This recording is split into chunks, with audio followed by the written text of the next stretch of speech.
এক মহিলা, বৃদ্ধা মহিলা, মহিলার জামাইও নাই, ছেলে সন্তানও নাই, নিজেকে দেখাশোনা করবে এমন কোন পুরুষ মানুষ নাই। এর উপরে মহিলার কপালে জুটটা বইছে এক নাতিন। ঘরের মধ্যে দুইজন মহিলা, এক বৃদ্ধা মহিলা আর বৃদ্ধা মহিলার নাতিন, কোন পুরুষ নাই, দেখাশোনা করবারও কোনো উপায় নাই। এলাকার এক লম্পট বাটপার সে চিন্তা করছে মহিলার, বৃদ্ধা মহিলার নাতনিটারে কেমনে বাগায় নিতাম, ডাইরেক্ট গিয়া তো কইতে পারি না, আর আমার কাছে বিয়েও দিত না। এখন কি করা যায়? কয়েক কাম করি, নামের 2 নম্বরই করি। মহিলার কাছে গিয়া কয়, দাদি আপনার তো অনেক কষ্ট হয়, কোনো পুরুষ মানুষ নাই, বাজার সদাই করতে পারেন না, দেখাশোনাও করার কেউ নাই, এক কাজ করেন, আমারে আপনার বাড়িতে খেলায়। এর কিন্তু ভিতরে ভিতরে মতলব খারাপ। এর মতলব কিন্তু আসলে মহিলার কাজ করে দেওয়া না, মহিলার নাতিনরে বাগায় লয়ে দেওয়া। জোরে বলেন ঠিক কিনা? একদিন কথার কথায় মহিলা জিজ্ঞেস করে, অনেকদিন তো আসো এখানে, তোমার নামটা তো এখনো জানলাম না, তোমার নাম কি? হে ওইটা কয়, আমার নাম নাতিন জামাই। তো যাক, নাতিন জামাই ভালো, মহিলাও নাতিন জামাই নাতিন জামাই ডাকে। একদিন করছে কি, এই ছেলে থাকতে থাকতে থাকতে থাকতে নাতিনের লগে বাপ জমায়া একদিন রাত্রেবেলা নাতিন ডলে বেগে গেছে কি। এখন সকালবেলা বুড়ি উঠানে বইয়া মাথার চুল ধরে টানে আর হয়, ও কে কই আছো গো? আমার নাতিন জামাই নাতিন ডলে গেছে কি। নাতিন জামাই তো নাতিনটাই নিবে। বুড়ি উঠটা কয়, ও এটা তো আসল নাতিন জামাই না, এটা নাতিন জামাইয়ের বান দইরা, নামের বান দইরা আমার নাতিন জামাই বাগায়া লয়ে গেছে কি। জোরে বলেন ঠিক কিনা? ঠিক তেমনি ভাবে আমাদের সমাজেও একদল লোক আছে, নামের বাহানা ধরে, নামের ভান ধরে, আসলে তাদের মাঝে রসুলের ইত্তেবা নাই, রসুলের সুন্নতের বংশ নাই। এই লোকগুলো তলে তলে আমাদের ঈমান হরণের চেষ্টা করতেছে।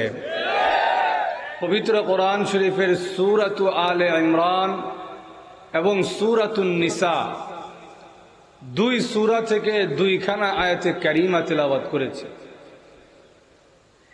এই দুটো আয়াতে মহান আল্লাহ তাআলা সিরাতুন নবীর আলোচনা করেছেন। প্রথম আয়াতে মহান আল্লাহ তাআলা আয়াত শুরু করেছেন আল্লাহর ভালোবাসার কথা বলে।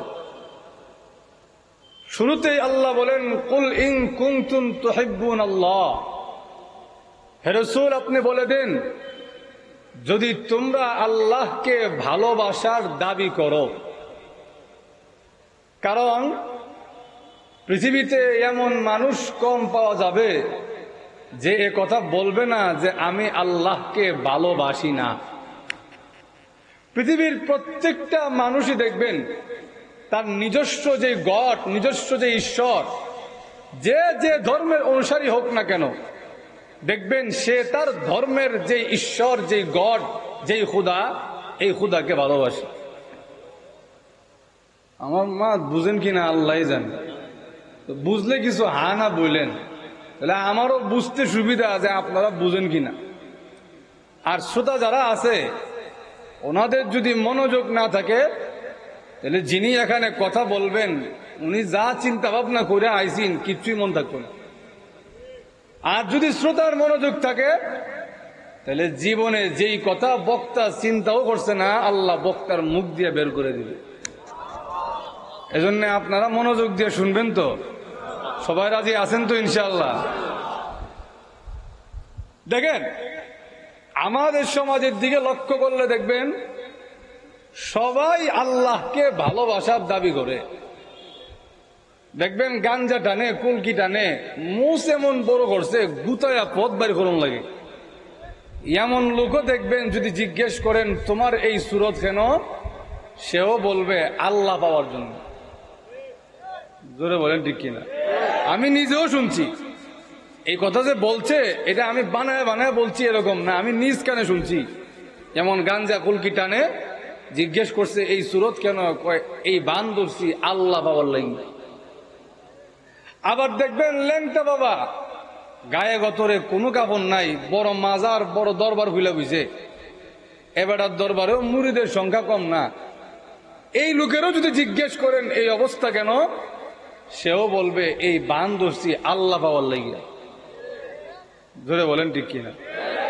তাহলে আল্লাহকে ভালোবাসার দাবি সবাই করে, কিন্তু আসলেই প্রকৃতপক্ষে আল্লাহকে কারা ভালোবাসে এটা আমাদের জানার দরকার আছে না নাই? এই বিষয়টা পরীক্ষা করার দরকার আছে না নাই? যখন এক বিষয়ে সবাই একমত, তখন কে আসল আর কে নকল এটা বোঝার জন্য পরীক্ষা করতে হয়। তাহলে আল্লাহর ভালোবাসার দাবিতে সবাই একমত। আমার আগে মাধবপুরী হুজুর দামাত বারাকাতুহু হুজুরের বয়ানেও হুজুর বলছেন, আবু জাহেল, আবুল আহাব, উতবা, সাইবা, ওয়ালিদ ইবনে মুগিরা এরাও আল্লাহরে মহব্বত করত।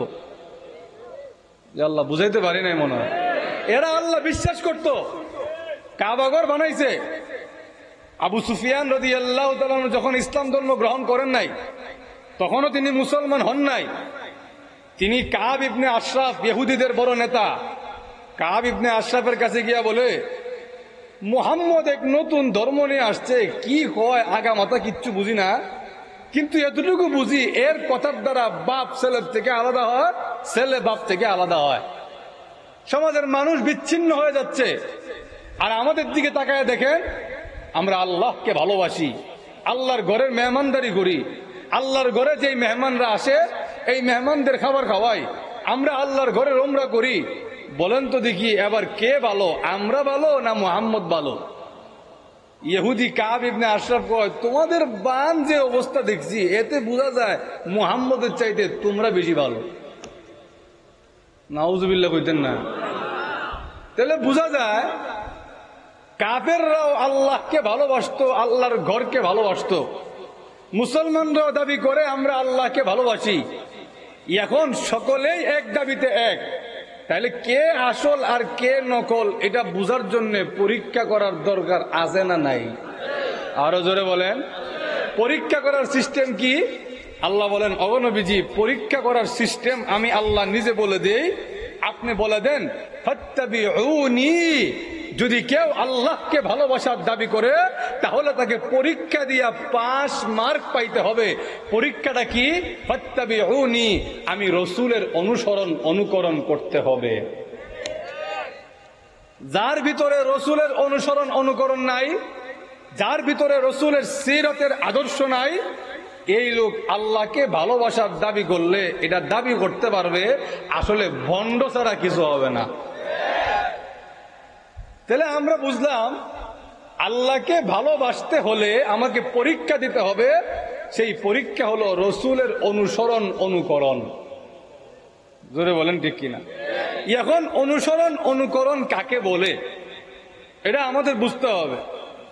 অনুসরণ কি জিনিস, কোন জিনিসকে অনুসরণ বলে, এটা যদি আমরা না বুঝি তাহলে তো আসলে খাঁটি অনুসরণ করতে পারবো না। জোরে বলেন ঠিক কিনা? অনুসরণ কাকে বলে? অনুসরণের 1 নম্বর অর্থ হলো, যেই ব্যক্তিকে আমি অনুকরণ করব তাকে আমার মন থেকে মহব্বত করতে হবে। আর একটু জোরে বলেন। যদি মন থেকে মহব্বত না করেন, উপরে উপরে খালি দেখেন না একটা ভাব আছে, এটাকে আসলে অনুকরণ বলা যায় না। আমাদের সমাজে এমন অনেক চিত্র আছে, দেখবেন নেতার সামনে 5 হাত লম্বা সালাম, নেতা যেই মাত্র সামনে থেকে যাইব নেতার বাপ মা তুল্লা গালি দিতেও ইতস্তত বোধ করে না। যেমন দেখেন না আপনারা, দেখবেন নেতার সামনে বড় সালাম, কিন্তু যেই মাত্র নেতা গেছে এবার দেখবেন নেতার সামনে নেতার নামে এমন গালি শুরু করছে, গালির কারণে এখানে বসবার মতন উপায় নাই। তাহলে এই যে অনুকরণ, এটাকে আসল অনুকরণ বলা যায় না। কেন? কারণ সে অন্তর থেকে মহব্বত করতে পারে নাই। জোরে বলেন ঠিক কিনা? আর অনুকরণ যে করবেন, মহব্বত যে করবেন, এই মহব্বত দিল থেকে অন্তর দিয়ে করতে হবে। আমাদের সমাজে একদল আছে খালি নামে নামে আছে, কামের মধ্যে নাই। ঘুমাই গেছেন আপনারা? আমার মা বুঝতে অসুবিধা হয়। দেখবেন নামে নামে আছে, নামে মহব্বত হয় না, কামে মহব্বতে প্রমাণ করতে হয়। নামে তো এমন অনেক 2 নাম্বারই করণ যায়, বাটপারি করণ যায়, নামে 2 নাম্বারই করার সুযোগ থাকে। উদাহরণ দিলে আপনারা বুঝবেন। আমার আব্বাজান রহমতুল্লাহ আলাইহি এই উদাহরণটা বেশি বেশি দিতেন। কি উদাহরণ? এক মহিলা, বৃদ্ধা মহিলা, মহিলার জামাইও নাই, ছেলে সন্তানও নাই, নিজেকে দেখাশোনা করবে এমন কোন পুরুষ মানুষ নাই। এর উপরে মহিলার কপালে জুটটা বইছে এক নাতিন। তাহলে ঘরের মধ্যে দুইজন মহিলা, এক বৃদ্ধা মহিলা আর বৃদ্ধা মহিলার নাতিন, কোন পুরুষ নাই, দেখাশোনা করবারও কোনো উপায় নাই। এলাকার এক লম্পট বাটপার সে চিন্তা করছে মহিলার, বৃদ্ধা মহিলার নাতনিটারে কেমনে বাগায় নিতাম, ডাইরেক্ট গিয়া তো কইতে পারি না, আর আমার কাছে বিয়েও দিত না। এখন কি করা যায়? কয়েক কাম করি, নামের 2 নম্বরই করি। কিতা করি? নামের 2 নম্বরই করি। কেমনে? মহিলার কাছে গিয়া কয়, দাদি আপনার তো অনেক কষ্ট হয়, কোনো পুরুষ মানুষ নাই, বাজার সদাই করতে পারেন না, দেখাশোনাও করার কেউ নাই, এক কাজ করেন, আমারে আপনার বাড়িতে রাইখা লাইন, আপনার বাজার সদাই করন, চালটা ভাঙ্গাই দেন, ডালটা ভাঙ্গাই দেন, আরো যা যা আনুষঙ্গিক কাজ আছে সব আমি করে দিব, 2 বেলা খাওয়ান দিল হইব, আর থাকার জায়গা দিল হইব, আর কিচ্ছু করন লাগবে না। মহিলাও চিন্তা করে দেখলো খারাপ না, কারণ আমারও দেখা যায় পুরুষ মানুষ নাই, একটা বাড়ির কাম করতে পারি না, এরা রাখা দিয়ে 2 বেলা খাবার খাইবো, আমার ঘরে যেহেতু খালি জায়গা আছে থাকবো, সমস্যা নাই। ছেলেটাও কাজকর্ম করে বাড়িতে থাকে, এর কিন্তু ভিতরে ভিতরে মতলব খারাপ। এর মতলব কিন্তু আসলে মহিলার কাজ করে দেওয়া না, মহিলার নাতিনরে বাগায় লয়ে দেওয়া। জোরে বলেন ঠিক কিনা? একদিন কথার কথায় মহিলা জিজ্ঞেস করে, অনেকদিন তো আসো এখানে, তোমার নামটা তো এখনো জানলাম না, তোমার নাম কি? ওইটা কয়, আমার নাম নাতিন জামাই। নাম কি? নাতিন জামাই। তো যাক, নাতিন জামাই ভালো। মহিলাও নাতিন জামাই নাতিন জামাই ডাকে। নাতিন জামাই চালটা ভাঙ্গাই দাও, নাতিন জামাই গরুটার ধোয়াই দাও, নাতিন জামাই ডালটা ভাঙ্গাই আনো, নাতিন জামাই ধানটা মুড়াই আনো। তো এলাকাবাসীও শুনে নাতিন জামাই নাতিন জামাই, এলাকাবাসীও মনে করছে মহিলা বুঝি নাতিনরে বিয়া দিয়া জামাই রে, গড় জামাই রে কেলেছে। একদিন করছে কি, এই ছেলে থাকতে থাকতে থাকতে থাকতে নাতিনের লগে বাপ জমায়া একদিন রাত্রেবেলা নাতিনরে লয়ে বেগে গেছে কি।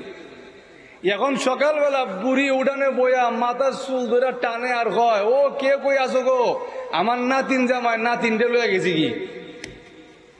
যখন এমনি চিল্লায়, মানুষ ওনার কথায় কান দেয় না, যে বুড়ি কি কয় না কয়, নাতিন জামাই নাতিন নিজে তো খিতে হয়েছে, খান্দার খিতে আছে। তো বুড়ি চিল্লা চিল্লি করে, একসময় মানুষ সহ্য করতে না পারে এক লোক আইসা কয়, এই বুড়ির ঘরের বুড়ি, নাতিন জামাই নাতিনটা নিত নাকি তোরে নিতুনি? জোরে বলেন ঠিক কিনা? নাতিন জামাই তো নাতিনটাই নিবে। বুড়ি উঠটা কয়, ও এটা তো আসল নাতিন জামাই না, এটা নাতিন জামাইয়ের বান দইরা, নামের বান দইরা আমার নাতিন জামাই বাগায়া লয়ে গেছি কি। জোরে বলেন ঠিক কিনা? ঠিক তেমনি ভাবে আমাদের সমাজেও একদল লোক আছে, নামের বাহানা ধরে, নামের ভান ধরে, আসলে তাদের মাঝে রসুলের ইত্তেবা নাই, রসুলের সুন্নতের বংশ নাই। এই লোকগুলো তলে তলে আমাদের ঈমান হরণের চেষ্টা করতেছে। যাক, ওইদিকে গেলে লম্বা হয়ে যাবে।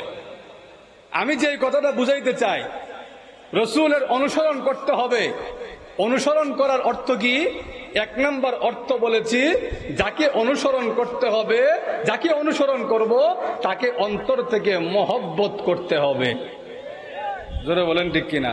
পূর্ণাঙ্গ মহব্বত ছাড়া, অন্তরের মহব্বত ছাড়া কাউকে পূর্ণাঙ্গ অনুসরণ করা যায়? আরো জোরে।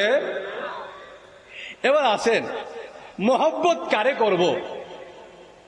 রাসূল সাল্লাল্লাহু আলাইহি ওয়াসাল্লামকে মহব্বত করতে হবে। নবীজিকে কেমন মহব্বত করব?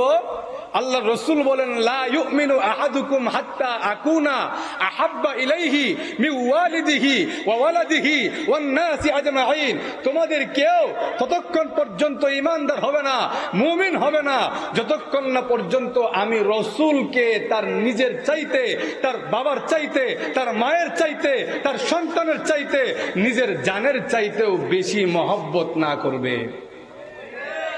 তাহলে অনুসরণ যদি নবীজিকে করতে হয়, ভালোবাসতে হবে সবচাইতে বেশি। আমার কথা বুঝেন কিনা আল্লাহ জানে। তাহলে একটু আওয়াজ দিয়ে বলেন, অনুসরণ যদি নবীজিকে করতে হয়, ভালোবাসতেও হবে সবচাইতে। আরো জোরে। এখন আপনাদের কাছে আমার প্রশ্ন, নবীজিকে সবচাইতে বেশি ভালোবাসতে হবে কেন? নবীজি যে বললেন, আমাকে তোমার নিজের জানের চাইতে, সকল মানুষের চাইতে, তোমার বাপের চাইতে, তোমার মায়ের চাইতে, তোমার সন্তানের চাইতেও আমি রসুলকে বেশি মহব্বত করতে হবে, আর নাইলে তুমি পরিপূর্ণ ইমানদার হতে পারবে না। এখন প্রশ্ন হলো, নবীজিকে সবার চাইতে বেশি ভালোবাসতে হবে কেন? প্রশ্ন বুঝাইতে পারছি কিনা আল্লাহ জানে। এবার উত্তর হলো, ভালোবাসা, পূর্ণাঙ্গ ভালোবাসা পায় যেই ব্যক্তি, তার মধ্যে 4টা গুণ পাওয়া লাগে। জোরে বলেন, কয়টা গুণ? 4টা। 4টা গুণ যার মধ্যে পূর্ণাঙ্গ রূপে পাওয়া যায় না, তাকে পূর্ণাঙ্গ মহব্বত করা যায় না। 1 নাম্বার, 4টা গুণের মধ্যে 1 নাম্বার জামাল। 1 নাম্বার হলো, যাকে আমি মহব্বত করব, যাকে আমি সবচাইতে বেশি মহব্বত করব, তাকে সুন্দরও হইতে হবে সবচাইতে বেশি। জোরে বলেন ঠিক কিনা? যেই লোকের দেখা যায় এইদিকে মুখ দিয়ে লালা পড়ে, আল্লাহ আল্লাহ খিতা জানে এদিকে পড়ে, এই লোকের দেখলেই তো দূর থেকে চলে যেতে মন চাইবে। ভালোবাসা তো বহুত দূরের কথা। জোরে বলেন ঠিক কিনা? তাহলে মহব্বত আমি যাকে করব, আমার ভালোবাসা যিনি পাওয়ার যোগ্য, তাকে 1 নাম্বার গুণ হইতে হবে, তাকে সবচাইতে বেশি সুন্দর হইতে হবে। জোরে বলেন ঠিক কিনা? এখন আমি আপনাদের কাছে প্রশ্ন করি, আল্লাহর নবীর চাইতে বেশি সুন্দর পৃথিবীতে কেউ ছিল? আরো জোরে। এখন কেউ আছে? কিয়ামত পর্যন্ত কেউ আসবে? আরো জোরে বলেন। আল্লাহর নবী কেমন সুন্দর ছিলেন? আল্লাহর নবী বিশ্ব নবী, রাহমাতুল লিল আলামিন। নবীজির চেহারা কেমন সুন্দর ছিল, দৈহিক গঠন কেমন সুন্দর ছিল। এক আনসারী সাহাবী আল্লাহর নবীর কাছে পূর্ণিমার রাতে নবীজির কাছে আসলেন। নবীজির কাছে এসে ডাক দেয়া বলেন, ওগো নবীজি, এই পূর্ণিমার রজনীতে আপনার দরবারে আসার সময় একবার আমি পূর্ণিমার চাঁদের দিকে তাকাই, আরেকবার আপনার চেহারার কথা অন্তরে কল্পনা করি। একবার চাঁদের দিকে তাকাই, আরেকবার আমার অন্তরে আপনার চেহারার কথা কল্পনা করি। আমি চিন্তা করে দেখছি গো, চাঁদের চাইতে আপনি বিশ্ব নবীর চেহারা 1000 গুণে বেশি সুন্দর। শুধু তাই নয়, নবীজির স্ত্রী আম্মা জান আয়েশা সিদ্দিকা রাদিয়াল্লাহু আনহা বলেন, পৃথিবীর মানুষের, আমার স্বামী মুহাম্মদুর রাসূলুল্লাহ সাল্লাল্লাহু আলাইহি ওয়াসাল্লাম কেমন সুন্দর ছিলেন জানেননি? আম্মা জান আয়েশা শেরের মাধ্যমে, কবিতার মাধ্যমে বলেন, লালা শামসুন ওয়ালিল আফাকি শামসুন, লানা শামসুন ওয়ালিল আফাকি শামসুন, ওয়া শামসি আফদালু মিন শামসিস সামাই, ফাইন্না শামসা তাতলু বা'দাল ফজরি ওয়া শামসি তাতলু বা'দাল ইশাই। আম্মা জান আয়েশা সিদ্দিকা রাদিয়াল্লাহু আনহা বলেন, পৃথিবীর মানুষেরা, আকাশে একটা সূর্য আছে আর আমাদের একটা সূর্য আছে। আকাশের সূর্যের চাইতে আমি আয়েশার সূর্য কোটি গুণ বেশি উত্তম। আকাশে সূর্য আছে আর আমার নিজের একটা ব্যক্তিগত সূর্য আছে। আমার সূর্য হলো আমার স্বামী মুহাম্মদুর রাসূলুল্লাহ সাল্লাল্লাহু আলাইহি ওয়াসাল্লাম। আমার স্বামী মুহাম্মদুর রাসূলুল্লাহ আকাশের সূর্যের চাইতে কেন উত্তম জানেননি? কারণ আকাশের সূর্য ফজরের নামাজের পরে উদিত হয়, আর আমার স্বামী মুহাম্মদুর রাসূলুল্লাহ সাল্লাল্লাহু আলাইহি ওয়াসাল্লাম দিনের সূর্য নয়। আমার স্বামী মুহাম্মদুর রাসূলুল্লাহ ফজরের পরে উদিত হয় না। আমার স্বামী সাইয়্যিদুনা মুহাম্মদুর রাসূলুল্লাহ সাল্লাল্লাহু আলাইহি ওয়াসাল্লাম হলেন রাতের সূর্য। আমার স্বামী যখন রাতের বেলা ইয়াশার নামাজের পরে আমার ঘরে আসে, আমার কাছে মনে হয় আকাশের সূর্য বুঝি এখনো অস্ত যায় নাই, কেমন যেন আমি আয়েশার ঘরে নতুন করে উদিত হয়েছে। আমার স্বামী মুহাম্মদুর রাসূলুল্লাহ সাল্লাল্লাহু আলাইহি ওয়াসাল্লাম আকাশের সূর্যের চাইতেও আমার স্বামী বেশি সুন্দর, বেশি উত্তম। কেন জানোনি? কারণ আকাশের সূর্য দিনের বেলায় হয়, আমার স্বামী যখন রাতের বেলায় ঘরে আসে আমার মনে হয় দিনের সূর্য এখনো অস্ত যায় নাই, নতুন করে আমার ঘরে আবার উদিত হয়েছে। একটু জোরে বলেন না সুবহানাল্লাহ। শুধু তাই নয়, আল্লাহ নবী, বিশ্ব নবী রাহমাতুল লিল আলামিন কেমন সুন্দর ছিলেন, এই কথা যদি বলতে যায় আজকের রাত এখানে শেষ হইব। জোরে বলেন ঠিক কিনা? আল্লাহ নবী সৌন্দর্য বর্ণনা করে শেষ করবেন না। হাসান ইবনে সাবিত রাদিয়াল্লাহু তাআলা আনহু আল্লাহ নবীর শায়ের ছিলেন, কবি ছিলেন, বড় কবি সাহিত্যিক ছিলেন। হাসান ইবনে সাবিত রাদিয়াল্লাহু আনহু আল্লাহ নবীর সৌন্দর্য বর্ণনা করতে গিয়া বলেন, ইয়া রাসূলুল্লাহ, ইয়া হাবিবাল্লাহ, ওগো নবীজি, আমার দুই চোখ আপনার চাইতে সুন্দর কোনো মানুষ কখনো দেখে নাই, আপনার চাইতে সুন্দর কাউকে কোনোদিন দেখে নাই। ওগো নবীজি, আমি দেখি নাই এর মানে যে নাই এমনটা নয়। পৃথিবীতে এমন অনেক কিছু আছে যা আমি নিজ চোখে দেখি নাই, কিন্তু আছে। আল্লাহ, ঘুমাই গেছেন আপনারা? পৃথিবীতে এমন অনেক কিছু আছে যেই জিনিস আমি নিজের চোখে দেখি নাই, কিন্তু আমি দেখি নাই বলে যে নাই এমনটা নাই, থাকতেও পারে। কিন্তু হাসান ইবনে সাবিত রাদিয়াল্লাহু আনহু ডাক দিয়ে বলেন, ওগো নবীজি, আপনার চাইতে সুন্দর কাউকে দেখি নাই, এর মানে যে এই নয় আমি দেখি নাই কিন্তু আছে, এর মানে এই নয়। ওয়া আজমালু মিনকা লাম তালিদিন নিসা, আপনার চাইতে সুন্দর কোন মানুষ, কোন নারী কখনো জন্মই দেয় নাই। ইয়া রাসূলুল্লাহ, ইয়া হাবিবাল্লাহ, আপনি কেমন সুন্দর জানেননি? খুলিকতা মুবাররাআম মিন কুল্লি আইবিন, আল্লাহ তাআলা আপনাকে সকল দোষ থেকে আপনাকে মুক্ত করে সৃষ্টি করেছে। পৃথিবীতে দেখা যায় যত সুন্দরী হোক না কেন, কোনো না কোনো দোষ তার মধ্যে থাকেই। আর একটু জোরে বলেন। কিন্তু বিশ্ব নবী রাহমাতুল লিল আলামিনকে এমন ভাবে আল্লাহ সৃষ্টি করেছেন, ওনার মধ্যে দৈহিক গঠনের মধ্যে কোনো দোষ খুঁজে পাওয়া যাবে না, কোনো ত্রুটি খুঁজে পাওয়া যাবে না। কাআন্নাকা খুলিকতা কামা তাশা, হাসান ইবনে সাবিত রাদিয়াল্লাহু আনহু বলেন, আল্লাহ আপনাকে এমন ভাবে সৃষ্টি করেছেন কেমন যেন মনে হয় আপনি নবী যেমনটা চেয়েছেন মহান আল্লাহ তেমন করেই আপনাকে তৈরি করেছে। আপনি যেমনে চাইছেন কেমন যেন মনে হয় আল্লাহ আপনাকে এমনিই বানাইছে। একটু জোরে বলেন না সুবহানাল্লাহ। তাইলে নবীজির চাইতে সুন্দর কোন মানুষ পৃথিবীতে ছিল না, এখনো নাই, কিয়ামত পর্যন্ত আসবে। আরো জোরে বলেন। তাইলে নবীজি যদি সবচাইতে বেশি সুন্দর হয়ে থাকে তাহলে ভালোবাসতে হবে সবচাইতে বেশি নবীজিকে। আরো জোরে বলেন। গেল এক নাম্বার। দুই নাম্বার, যে ব্যক্তি ভালোবাসা পাওয়ার যোগ্য তার মধ্যে দুই নাম্বার যে কোয়ালিটি, দুই নাম্বার যে সিফত, দুই নাম্বার যে গুণ থাকতে হবে সেটা হলো কামাল। কামালের অর্থ কি? আমরা দেখবেন বাংলা ভাষায় বলি লোকটা বহুত কামেল আছিল, এমন কথা বলি না যে লোকটা বড় কামেল মানুষ আছে। এই কামেল দ্বারা উদ্দেশ্য কি? কামেল দ্বারা আমরা বুঝাইতে চাই লোকটা বড় বুজুর্গ মানুষ আছে। বলেন ঠিক কিনা? এবার আমি আপনাদেরকে প্রশ্ন করি, আকাশের নিচে জমিনের উপরে আল্লাহর নবীর চাইতে বড় কোনো কামেল মানুষ আর আছে তো? আরো জোরে বলেন। নবীজি কেমন কামেল ছিলেন, নবীজি কেমন বুজুর্গ ছিলেন। আল্লাহ রাব্বুল আলামিন আমার নবীর মুখ থেকে কোনো দোয়া বের হইতো, আল্লাহ সেই দোয়া মাটিতে পড়তে দিতেন না। আল্লাহর কাছে নবীজির ইজ্জত আর সম্মান কত বেশি, নবীজি কারো জন্য দোয়া করতে দেরি, দোয়া পূরণ হইতে দেরি না।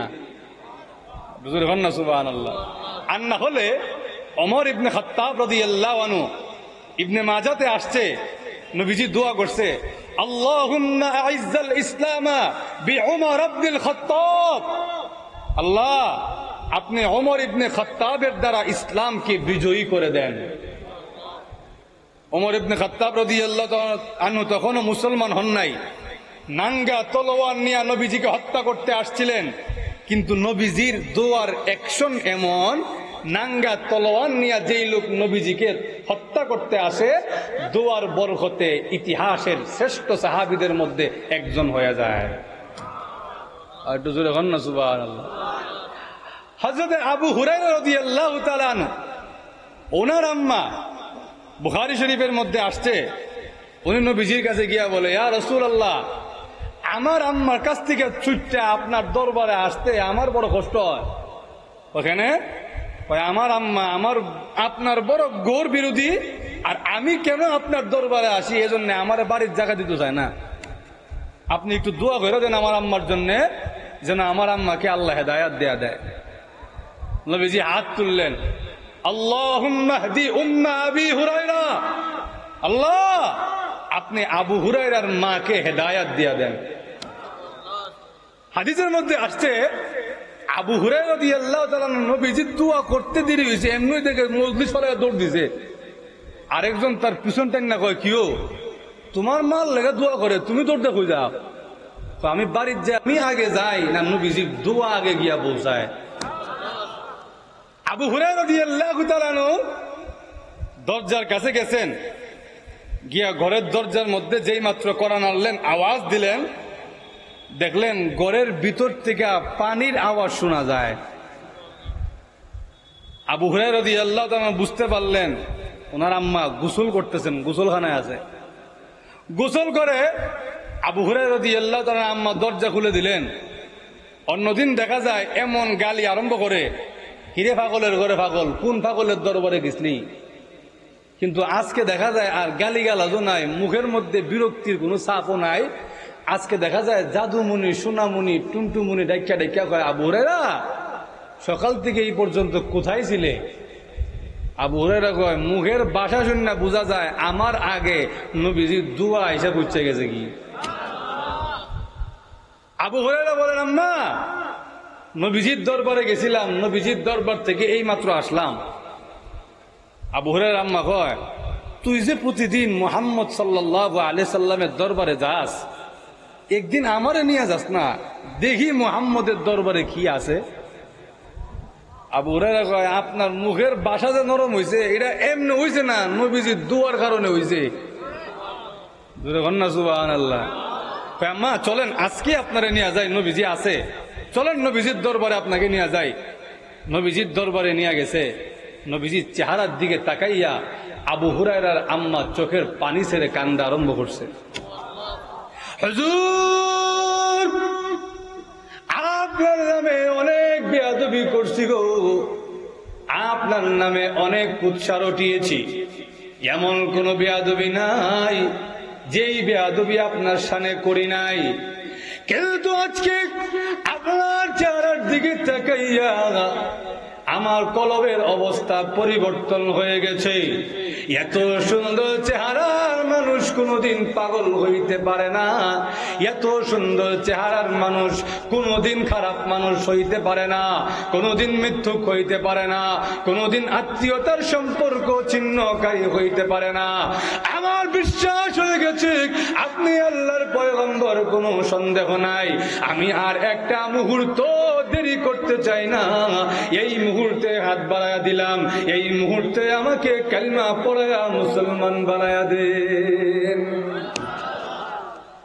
নবীজি কেমন কামেল ছিলেন, নবীজি দোয়া করতে দেরি হয়েছে, আল্লাহর কাছে পৌঁছতে দেরি হয় নাই। একটু জোরে হন না সুবহানাল্লাহ। শুধু তাই নয়, নবীজির কামালত যদি বলতে যায়, আল্লাহু আকবার, আমার নবী তো এমন নবী, তিনি শুধু এই দুনিয়ার কয়েকটা মানুষের নবী না, তিনি শুধু মুমিনদের নবী না, তিনি শুধু মুসলমানদের নবী না। আমার নবী এমন নবী, তিনি আসমানেরও নবী। আমার নবী এমন নবী, জমিন বাসিন্দারও নবী। আমার নবী এমন নবী, মুমিনদেরও নবী। আমার নবী এমন নবী, কাফেরদের জন্যও নবী। সুবহানাল্লাহ। নবীজি মনের মধ্যে বড় আশা যে আল্লাহ, আমাদের আপনাদের কাছে আমি জানতে চাই, বলেন তো দেখি আমাদের প্রথম কেবলা কোনটা? সামনের থেকে এক দুজন বলেন। মসজিদুল আকসা, বাইতুল মুকাদ্দাস। মুসলমানরা ইসলামের প্রাথমিক যুগে মসজিদুল আকসার দিকে মুখ করে নামাজ পড়তো, কিন্তু নবীজির দিলের মধ্যে বড় তামান্না, যদি কাবার দিকে ফিরা নামাজ পড়তে পারতাম। মনের মধ্যে বড় আশা, কাবা ঘরের দিকে ফিরে নামাজ পড়তাম, আর আসমানের দিকে তাকায় আল্লাহ নি কোনো আয়াত নাজিল করে যে আজকের থেকে কাবার দিকে ফিরা নামাজ পড়েন, আল্লাহ আয়াত নাজিল করে দিয়া বলে, বন্ধু কদ নারা তাকাল্লুবা ওয়াজহিকা ফিস সামা, আপনি যে বারবার আসমানের দিকে তাকান, আমি দেখি, আমি দেখতেছি আপনি যে বারবার আসমানের দিকে তাকান, চিন্তা করেন না, ফালানুওয়াল্লিয়ান্নাকা কিবলাতান তারদাহা, আপনার মনে চাইছে আর আমি আল্লাহ দিব না এমন না, অচিরেই আপনি যেই কিবলাকে পছন্দ করেন ওই কিবলা বাইতুল্লাহর দিকে আপনাকে ফিরিয়ে দিব। তাহলে এবার চিন্তা করেন আমার নবীর কামালাত কোন দিকে গিয়া পড়ছে, আমার নবীর বুজুর্গি কোন দিকে গিয়া পড়ছে যে আমার নবী চাইতে দেরি হয়, আল্লাহ দিতে দেরি করেন না। সুবহানাল্লাহ। তাহলে সবচাইতে বেশি কামালত যার, সবচাইতে বেশি বুজুর্গি যার, ভালোবাসতে হবে সবচাইতে বেশি তাকে। আল্লাহ আমার মা বুঝেন কিনা আল্লাহ জানে, কথা বুঝতেছেন তো আপনারা? 2 নম্বরে বলছি ভালোবাসার জন্য যে যোগ্য থাকতে হবে, 2 নম্বরে হলো বুজুর্গি থাকতে হবে, কামালত থাকতে হবে। সবচাইতে বেশি কামালত, সবচাইতে বেশি বুজুর্গি আমার নবীর, এই জন্য সবচাইতে বেশি মহব্বত করতে হবে নবীকে। জোরে বলেন ঠিক কিনা? 3 নাম্বার ভালোবাসা পাওয়ার 3 নাম্বার বলবো, অসুবিধা হচ্ছে আপনাদের? শোনার আগ্রহ আছে? 3 নাম্বার যাকে ভালোবাসবো তার মধ্যে 3 নাম্বার যেই গুণটা থাকতে হবে সেটা হচ্ছে ইহসান, অনুগ্রহ। আমার উপরে যদি আপনার অনুগ্রহ না থাকে, আপনার উপরে যদি আমার অনুগ্রহ না থাকে, আপনারে ফিরাইয়া মুরাইয়া আমার মহব্বতে ফলাইতে পারতাম না। বলেন ঠিক কিনা? যার প্রতি যার ইহসান থাকে তাকে মানুষ অন্তর থেকে মহব্বত করে। এবার আমি আপনাদেরকে প্রশ্ন করি, বলেন তো দেখি, আসমানের নিচে জমিনের উপরে আল্লাহর পরে আমাদের উপর সবচাইতে বেশি ইহসান করছেন কে? আরো জোরে বলেন। আমাদের নবী। আমাদের নবীর চাইতে বেশি ইহসান, বেশি অনুগ্রহ আমাদের উপর কেউ করে নাই। নবীজির নবুয়তের 23 বছরের জীবনে নবীজি দান দান মুবারক শহীদ করেছেন, মাথার মধ্যে কড়া ঢুকে গেছে, রক্তাক্ত হয়েছেন। তায়েফের ময়দানে নবীজিকে এমন ভাবে আঘাত করা হয়েছে, আম্মা জান আয়েশা সিদ্দিকা বলেন, আমি একদিন রাতের বেলায় নবীজির পিঠের মধ্যে হাত বুলাইলাম, দেখি নবীজির পিঠের মধ্যে চান্নির মতো গোটা গোটা গোটা গোটা দেখা যায়। আমি নবীজিকে বললাম, ইয়া রাসূলুল্লাহ, আপনার পিঠের মধ্যে চালনির মতো ফুটা ফুটা দেখা যায়, আপনার মনে হয় ছোটবেলায় বসন্ত রোগ হয়েছিল। আল্লাহর নবী ডাক দেয়া বলেন, আয়েশা, যেই নবীর গায়ে একটা মাছি বসার অনুমতি নাই, যেই নবীর গায়ে একটা কীট পতঙ্গ বসার অনুমতি নাই, সেই নবীর বসন্ত রোগ হইব কেমনে? এগুলা কোনো বসন্ত রোগের দাগ নয়। তায়েফের ময়দানে দিনের দাওয়াত নিয়ে গিয়েছিলাম, আমার পিঠে এমন ভাবে কঙ্কর মারা হয়েছে, পিঠে যে চালনির মতো ফুটা ফুটা দেখা যায়, এগুলা বসন্তের দাগ নয়, তায়েফের ময়দানে কঙ্কর পাথরের আঘাতের চিহ্ন। তাহলে যেই নবী এত কষ্ট আমাদের জন্য করছেন যেন আমরা জাহান্নামে না যাই, জাহান্নামে যাওয়া থেকে নবীজি আমাদেরকে আঁকড়ে ধরছেন, যেই নবীর আমাদের উপরে এত ইহসান, ভালোবাসতে হবে সবচাইতে বেশি সেই নবীকে। জোরে বলেন ঠিক কিনা? 4 নাম্বার সর্বশেষ ভালোবাসার 4 নাম্বার গুণ, সেটা হলো কারাবাত, নিকট নৈকট্যশীল। অর্থাৎ যাকে আমি ভালোবাসবো তিনি আমার কাছের মানুষ হইতে হবে। কাছের মানুষ ছাড়া মানুষ আর মহব্বত করতে যায় না। জোরে বলেন ঠিক কিনা? এবার আমি আপনাদেরকে প্রশ্ন করি, বলেন তো দেখি, নবীজির চাইতে বেশি কাছের আর কেউ আছে? তো আরো জোরে। আর যে কেউ নাই, বুঝলেন কেমনে? প্রশ্ন আসতে পারে, হুজুর আমার আম্মা তো মনে হয় আমার বেশি কাছের, আমার বাপ তো মনে হয় আমার বেশি কাছের, আমার চাচা তো মনে হয় আমার বেশি কাছের, আমার ভাই তো মনে হয় আমার বেশি কাছের। বেশি কাছের দুনিয়াতে মনে হইল, আসল পরীক্ষা হবে কিয়ামতের দিন। কিয়ামতের দিন গিয়া দেখবেন কেউ আপনার আপন না। আরো জোরে বলেন। আল্লাহ নিজেই কোরআনে বলছেন, ফালা আনসাবা বাইনাহুম ইয়াউমাইযিন ওয়ালা ইয়াতাসাআলুন। ওই দিন কোনো বংশ পরিচয় নাই।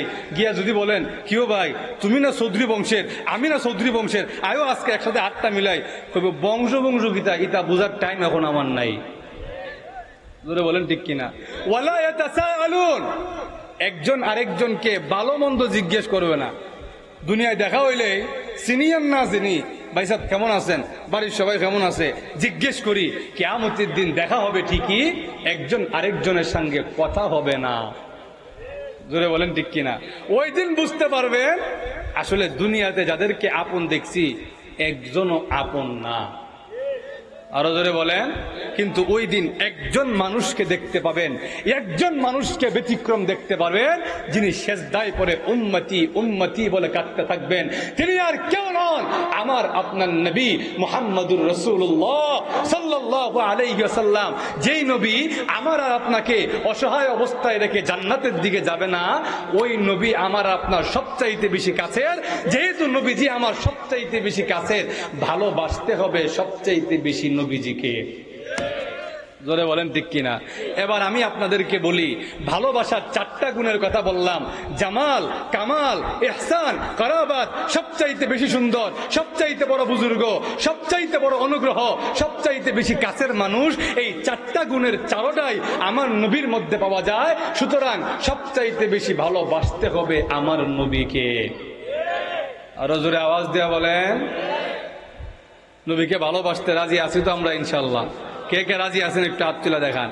আল্লাহ সবাইকে কবুল আর মঞ্জুর করুক। হাত নামান। ভাইরা আমার, যেই কথাটা বুঝাইতে চাই, দেখেন এই যে আজকে রবিউল আউয়াল মাসকে কেন্দ্র করে দেশের বিভিন্ন প্রান্তে সিরাতুন নবী সাল্লাল্লাহু আলাইহি ওয়াসাল্লাম সম্মেলন হচ্ছে, কিন্তু আমাদেরকে মানুষের অন্তরে এই দাওয়াতটা পৌঁছায় দিতে হবে যে ও মানুষ, ও নবীর উম্মত, যেদিকেই দেখবা নবীর বিরুদ্ধে আওয়াজ উঠছে, যেই দিকেই দেখবা শাতিমে রাসূলের গলার আওয়াজ শোনা যায়, নবী প্রেমিক উম্মতেরা সেই শাতিমকে বাংলার জমিনে বরদাস্ত করবে না। নবীর শাতিমকে আমরা আর বরদাস্ত করতে চাই না। গত 16 বছর আমাদের মুখকে বন্ধ করে রাখা হয়েছে। গত 16 বছরে বহু মানুষকে দেখেছি নবীজিকে অকাতরে গালি দেয়, কিন্তু আপনি তাকায় দেখবেন এই দেশে নবীর ইজ্জত রক্ষার জন্য উলামায়ে কেরাম নিজের বুক টান টান করে দাঁড়ায় গেছেন, নিজের বুকের তাজা রক্ত দিয়েছেন, এরপরেও বাংলার জমিনে নবীর ইজ্জতকে রক্ষা করেছেন, নবীর ইজ্জতের হেফাজত করেছেন। এই জন্যে আপনাদের অন্তরেও এই মেসেজটা দিয়ে দিতে চাই, নবীকে ভালোবাসতে হবে, নবীকে ভালোবাসতে হবে, নবীকে ভালোবাসতে হবে। নবীকে ভালো না বেসে কোনো উম্মত পরিপূর্ণ ঈমানদার হতে পারবে না। এই জন্যে আমার নিজের জানের চাইতেও সবচাইতে বেশি ভালোবাসতে হবে নবীকে। ওমর রাদিয়াল্লাহু তাআলা আনহু একদিন নবীজির কাছে গিয়া বলেন, ইয়া রাসূলুল্লাহ, আমি আপনাকে সবচাইতে বেশি ভালোবাসি, আমার আব্বার চাইতে বেশি ভালোবাসি, আমার আম্মার চাইতে বেশি ভালোবাসি, সকল মানুষের চাইতে বেশি ভালোবাসি, ইল্লা নাফসি, তবে এখনো আমার চাইতে বেশি ভালোবাসতে পারি নাই। নবীজিকে, আমার তোমার নিজের চাইতেও বেশি মহব্বত না করলে পরিপূর্ণ ঈমানদার হইতে পারবে না। ওমর রাদিয়াল্লাহু তাআলা আনহু এই কথা শোনার পরে কাঁপতে আরম্ভ করছেন, নবীজির হাতকে টেনে ধরছেন, টান দিয়ে বলেন, ইয়া রাসূলুল্লাহ, আজকের থেকে ওয়াদা দিলাম আমার নিজের জানের চাইতেও আপনি রাসূলকে বেশি মহব্বত করি। সাহাবায়ে কেরাম কেমন মহব্বত করতেন। আম্মা জান আয়েশা সিদ্দিকা রাদিয়াল্লাহু তাআলা আনহা বলেন, এক আনসারী সাহাবী বুঝেন তো আপনারা, এক আনসারী সাহাবী নবীজির কাছে এসে বলেন, ইয়া রাসূলুল্লাহ, ইন্নাকা লা আহাব্বু ইলাইয়া মিন নাফসি ওয়া আহাব্বু ইলাইয়া মিন আহলি। হে আল্লাহর রাসূল, আপনি আমার চাইতে, আমার নিজের জানের চাইতে, আমার নিজের পরিবারের চাইতেও আপনি রাসূলকে আমি বেশি মহব্বত করি। আর যখন না ওই সাহাবী আল্লাহ নবী, বিশ্ব নবী রাহমাতুল লিল আলামিন কে ডাক দেয়া বলেন, আমার নবীজি, আমার নিজের জানের চাইতেও, আমার নিজের পরিবারের চাইতেও আপনি বিশ্ব নবীকে আমি বেশি মহব্বত করি। আমি যখন বাড়িতে থাকি, হঠাৎ করে আপনার কথা যখন স্মরণ হয়ে যায়, আমি আর বাড়িতে বসে থাকতে পারি না, দৌড়ে চলে আসি আপনার দরবারে। আপনার চেহারা দেখার সাথে সাথে আমার অশান্ত কলিজা ঠান্ডা হয়ে যায়। এখন আমার মনে হয়েছে একদিন তো আপনিও মারা যাবেন, আমিও মারা যাব, আপনি বিশ্ব নবীকে তো আর দেখতে পারবো না। জান্নাতে যখন আপনি চলে যাবেন, আপনি তো অনেক উঁচু স্তরে চলে যাবেন, আমি তো আপনার মতো উঁচু স্তরে থাকতে পারবো না। জান্নাতে যখন যাব, আপনি বিশ্ব নবীকে কেমনে দেখবো গো? এই জন্য আমি সাহাবীর অন্তরের মধ্যে জ্বালা পোড়া আরম্ভ আরম্ভ হয়েছে, আমার কলিজার মধ্যে আগুন লেগে গেছে। আপনি বিশ্ব নবীকে তো আমি আর দেখতে পারবো না, জান্নাতে গেলেও দেখতে পারবো না, দুনিয়া থেকে বিদায় হয়ে গেলেও আর দেখতে পারবো না। আল্লাহর নবী মাথা নিচু করে বসে আছেন, কোনো জবাব দেয় না। সঙ্গে সঙ্গে মহান আল্লাহ কোরআনের আয়াত নাযিল করে জানায় দিয়েছেন, ও নবীজি আপনার সাহাবীকে জানায়া দেন, যেই ব্যক্তি আপনি রসুলকে অনুসরণ করবে, আপনি রসুলের কথা মতো চলবে, আপনি রসুলকে সব কিছু চাইতে বেশি মহব্বত করবে, ওই ব্যক্তি কিয়ামতের দিন, শুধু কিয়ামতের দিন নয়, জান্নাতেও আপনি বিশ্ব নবীর সাথে থাকবে। এজন্য জান্নাতেও নবীজির সাথে থাকবার ইচ্ছা আছে তো আমরা। আরো জোরে আওয়াজ নাই কেন? জান্নাতে আমাদের সবার নবীজির সাথে থাকার ইচ্ছা আছে তো? কার কার আছে হাত তুলে দেখান। যদি আল্লাহর নবীর সাথে জান্নাতে থাকতে হয়, নবীজিকে সবচাইতে বেশি মহব্বত করতে হবে। মহব্বত করার অর্থ হলো সবকিছুতে, আমার দৈনন্দিন জীবনে, আমার জাতীয় জীবনে, রাষ্ট্রীয় জীবনে, পারিবারিক জীবনে, সামাজিক জীবনে আমার রসুলকে অনুকরণ করতে হবে। ধরে বলেন ঠিক কিনা? নবীজিকে যদি অনুসরণ করতে হয়, দাড়ি কাটলেও চলবো। আরো জোরে বলেন। নামাজ না পড়লেও চলবো। আরো জোরে বলেন। নবীজিকে যদি অনুসরণ করতে হয়, সুদ খাইলেও চলবো, ঘুষ খাইলেও তো চলবই। যদি নবীজিকে অনুকরণ করতে হয়, আমার মাথার থেকে নিয়ে পা পর্যন্ত এই পূর্ণাঙ্গ বডিতে, আমার দৈনন্দিন জীবন থেকে নিয়ে আন্তর্জাতিক জীবন পর্যন্ত রসুলের সুন্নতের অনুসরণ করতে হবে। জোরে বলেন ঠিক কিনা? ভাইরা আমার, আপনাদের কাছে সর্বশেষ নিবেদন, আমি আসলে এটাতে অভ্যস্ত না, পারিও না, করিও না, কিন্তু এরপরেও আমার আগে আমার শ্রদ্ধেয় হযরত মাওলানা নুরুল মুত্তাকিন জুনাইদ সাহেব মাধবপুরী হুজুর দামাত বারাকাতুহুম, হুজুর একটা দায়িত্ব আমানত আমার কাছে দিয়া গেছেন। এটা মূলত আমি হুজুরের কান্দুই দিতে চাইছিলাম, হুজুর এটা আমার কান্দু দিলাইছে। এখন আপনাদের কাছে আমার একটা অনুরোধ, সিরাতুন নবী সাল্লাল্লাহু আলাইহি ওয়াসাল্লাম সম্মেলন প্রতি বছর হোক, এটা আপনারা চান তো?